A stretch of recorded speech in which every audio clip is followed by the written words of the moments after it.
Bonsoir à tous, c'est peut-être l'énergie du 21e siècle. L'hydrogène progresse de plus en plus, 7 milliards d'euros, et ils sont consacrés dans le plan de relance. L'Eurométropole de Strasbourg compte bien d'ici peu faire rouler des bus avec ce gaz. Et une unité de production expérimentale est désormais installée à Sainte-Marie-aux-Mines. Reportage, David Meneux et Cathy Hubert. Mettre l'électricité en conserve. Paul Drouillon en a rêvé toute sa vie. Avec l'hydrogène, cela devient une réalité.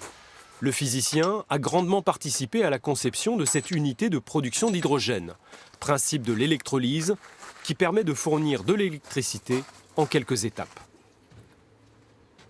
L'électrolyse, c'est lorsque l'on fait passer du courant électrique dans de l'eau, l'eau est décomposée en hydrogène et oxygène.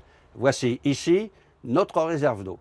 L'hydrogène est d'abord stocké dans ces bonbonnes rouges. Ces bonbonnes rouges vont être envoyées à un compresseur et cet hydrogène va être livré dans les voitures qui, avec une pile à combustible, va fabriquer de l'électricité.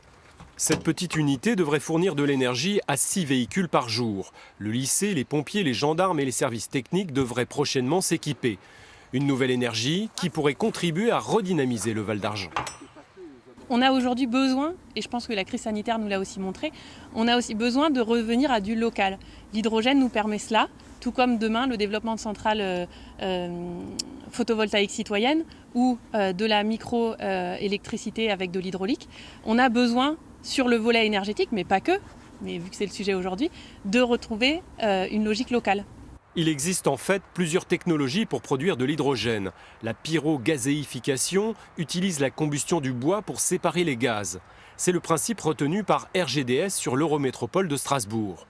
Le vélo à hydrogène est à l'essai, il fonctionne, mais l'objectif est bien d'équiper un maximum de véhicules pour décarboner les déplacements sur l'agglomération.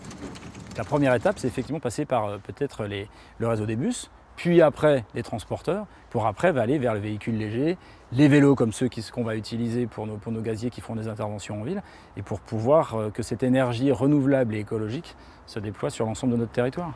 Une unité de production devrait être construite ici d'ici 2 ans, 11 millions d'investissements. La technologie hydrogène est mature, mais les véhicules restent chers et les stations ne sont pas équipées.